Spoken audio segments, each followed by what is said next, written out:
Good morning, everyone. So, you might be wondering where I've been.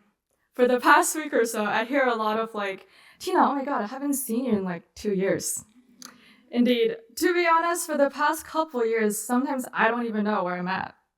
It has been a mess, both externally, as in my room, and internally, for example, my perception of myself as a person and an artist. But as I thought long and hard about the title, I figured out what could represent the trajectory of my perception and art practice in the past 5 years more accurately. That is a sweet mess. So this is my life so far. I was born in Shenzhen, China, and attended a Chinese public school until I went to the Hotchkiss School in Connecticut when I was 15, and I've been studying in the US ever since. During the Brown RISD dual degree program, for almost every single year, I would experience an epiphany or turning point, which are the focus of my talk. They're almost like somebody pressed force quit and restart. So why? Why did I decide to leave my family and life on the other side of the globe almost 10 years ago? It all goes back to that first epiphany that occurred to me when I was about 13 years old. So I grew up watching a lot of animation since my parents thought that would be the best way for me to learn English. They were pretty right, but it became much more. As I sat in front of the TV in the fuzzy afternoon sunlight, staring at the ending credits of Rise of the Guardians, rolling behind the flurry of sparkling dust, all of a sudden, animation became the thing, that innocent first love that made me realize I want to be an artist. Before I could even fully grasp what being an artist really mean, or having an artistic career. I've always described it as that electrifying moment, a shock that runs down your spine when you just know that this is the right thing. I still believe I genuinely felt like that to some degree, but you can already tell that I really romanticized that moment. Since then, I know that as an artist, I am and have to be constantly curious about what's out there. So at the end of middle school, I decided to take a leap of faith and attend the Hotchkiss School, which had a beautiful visual arts program. 4 years later, I chose the Brown RISD dual degree program because I knew that only a multidisciplinary program like this could satisfy and enrich my research-based approach to visual storytelling. The first 2 years went by in a blur, not in a good way. I was so obsessed with and tunnel vision on doing animation and so lost in scrambling to find my style, and that style has to be good according to industry standard. So I keep fighting. I keep finding my RISD work pointless. I couldn't focus on what I'm learning at Brown. My room keeps getting messier and messier, so sorry, Glory. And I developed eating disorder. I felt like I was digging deeper and deeper into this messy ball of thread, in the hope that I might find the tip of it so that I could straighten it into something that makes sense to me. But all I did was getting myself more and more tangled. These are some of my most finished works from freshman and sophomore years. Looking at them now, they're fine. But I hated them. I remember so vividly hating making them because I was so obsessed with the idea that they need to look like they could be in a DreamWorks feature animation. So I forced myself to work and rework them so that they are photorealistic. They need to be grand and emotive and full of story and imagination, and they still don't look DreamWorks. It was frustrating. Of course, there was nothing wrong with all of those qualities I just mentioned, but I didn't realize there were more than just one way to tell an impactful visual story like that. I had no respect for the artist inside of me and couldn't spare any energy to really listen to what art I want to make or story I want to tell. So fortunately, the first plot twist of college happened in summer 2021. I decided to give my art a break and participate in a program that has more to do with my Brown major, East Asian Studies. I interned at Mogaoku, a UNESCO heritage site in Dunhuang in the northwest of China. I went through rounds of tests and interviews and was selected to be one of the 10 cultural ambassadors who could join that summer out of over 4,000 global applicants. We trained for a month or so and then started tour guiding 2 to 3 groups of tours every day while working on our own projects. I was deeply inspired by the rich history and culture of this once bustling city along the Silk Road, where different cultures, commodities, and religions clash and instigate instead of conflicts and violence, beautiful hybrid forms of art. You can see Taoist saints flying across the walls of the caves with Buddhist deities, and traditional Han architecture interacting with decorative patterns from other ethnicities and regions, like Persia or India. I feel like I witnessed art's power to promote mutual empathy and appreciation, and to foster something even more beautiful from the differences and disparities. During this internship, I participated in many of their souvenir and merchandise design projects. I was moved by how so many artists dedicated decades, even their whole lives, to pass on over 1,600 years of legacy of this vast and remote land. But moreover, through interactions with especially young tourists our age, I was touched by how they appreciate new ways to carry on cultural heritage, like buying a phone case with a cartoon Buddha waving at you, or a tote bag with traditional patterns printed on it. In this way, Dunhuang lives on. Dunhuang showed me how art bridges across the vast chasm of cultural and temporal differences. And then I had an epiphany. That's it. That's the stories I want to tell. I want my art to bridge between gaps in culture, perspective, accessibility, etc. I want to employ my art as a tool for education. So I started to look for mediums through which I could realize this super vague and ambitious goal, like children's books and documentaries. However, I soon discovered that it is much easier said than done. So just as I thought I've cleared a way out of the mess, here comes plot twist number 2. Junior year deep dive visual development studio, taught by my beloved Capstone advisor, Professor Mary Jane Begin, made me question my entire art practice. This struggle is bound to happen sooner or later because even though I figured out the purpose of my art, I've yet to find my own voice to execute it. I was overwhelmed and distracted by the excellence of my peers, and that stigma in my head of the industry standard still remained. Every critique, I was like, how did you do that in a week? It's just crazy. I didn't end up completing the final assignment, but after much self-reflection and talking with Professor Begin, I realized that trying to draw like everyone else is not helping me with achieving my artistic vision at all. If anything, it is impeding my efforts to work towards and discover better narrative approaches to telling meaningful stories. Then, that junior year summer, I interned at Mass Digi as a game artist and realized that the game industry is awesome, just not for me. I remember being at the PAX convention where I should be proudly showcasing the game my team had been working on for months. But I was not able to reciprocate any of the passion and enthusiasm of those around me, despite the game having over 10,000 downloads on Google Play. Well, at that moment, freshman year Tina would have been like, oh no, another door is shut. But junior year Tina was very grateful for the experience because it means that I'm one step closer to narrowing down and figuring out my artistic medium.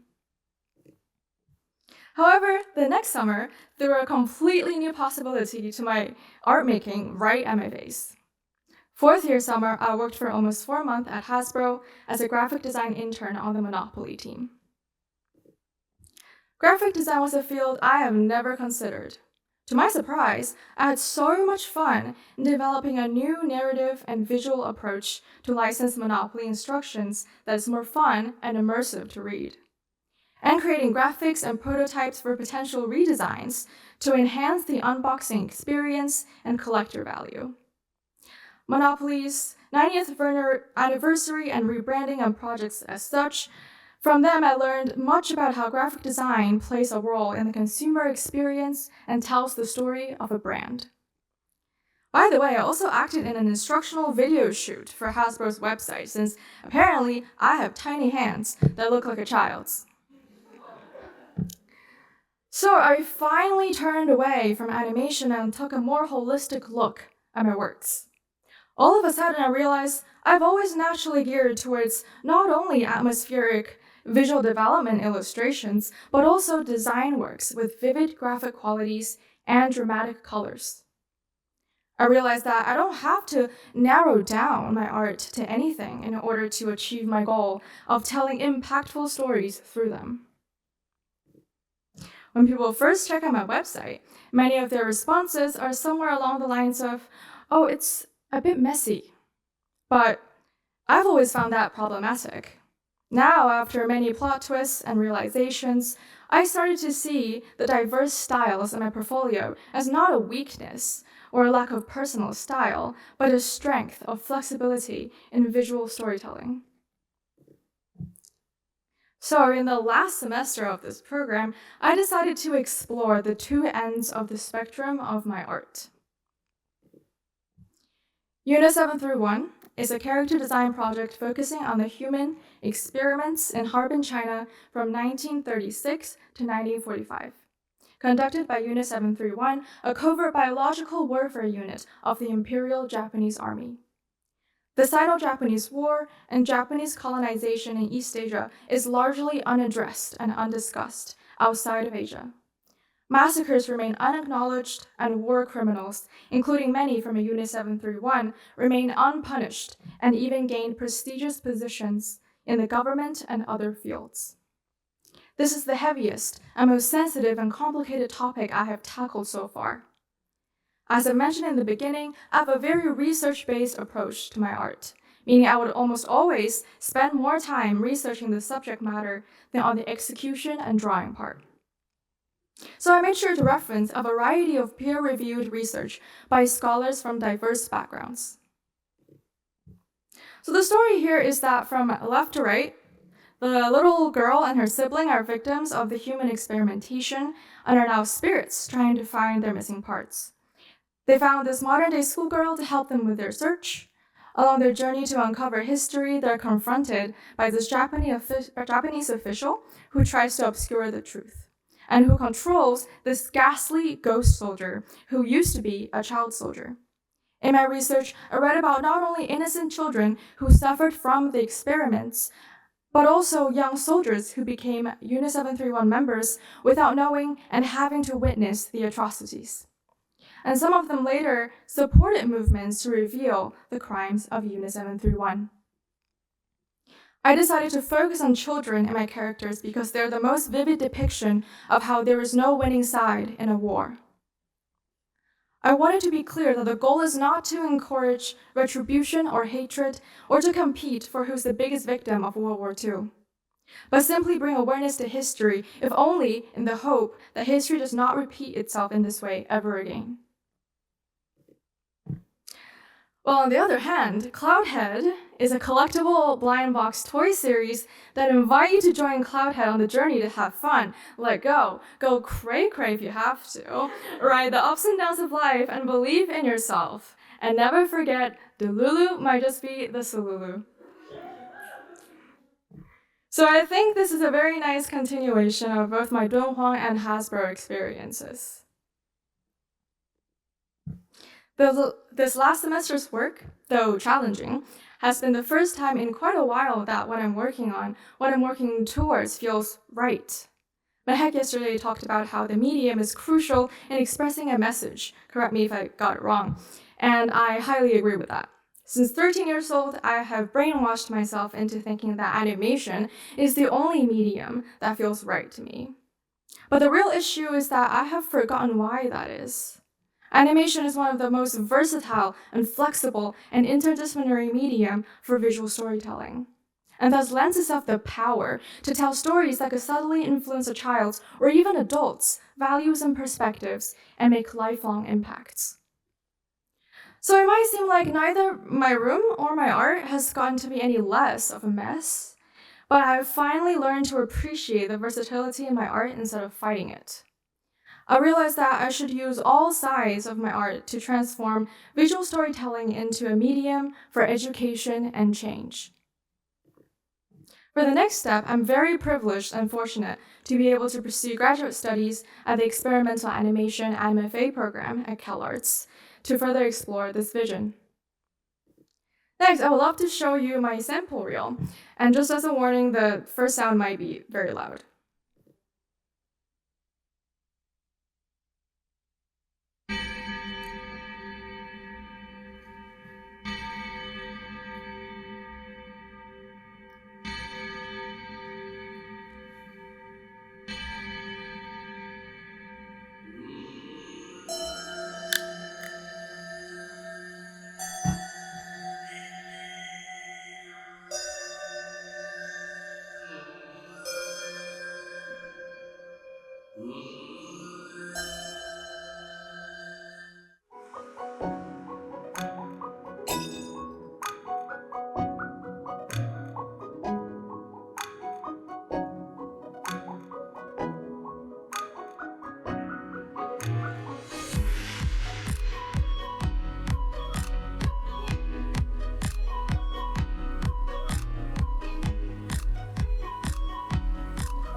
早上光照在房间，穿上新衬衫，镜子里我又长高了些。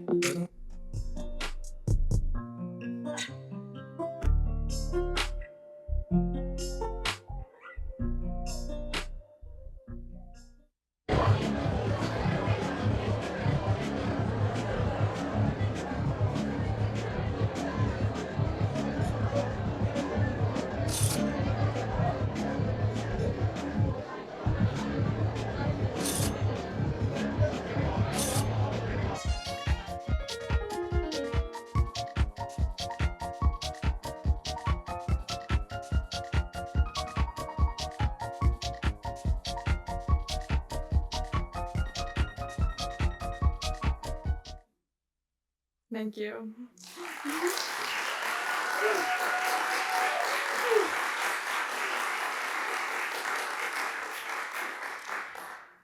So for the next 3 years at CalArts, I want to continue the 2 projects mentioned from last semester in some shape or form. I wish to earn a more well-rounded understanding of the animation industry while not limited by it and not shying away from developing an even messier and more diverse set of narrative styles.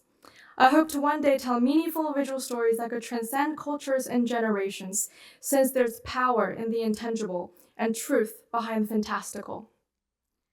Lastly, my journey to get out of the mess I was in freshman year and turn it into something sweet and fruitful and retrieve my confidence and purpose as an artist would not have been possible at all without all of you sitting in the audience right now.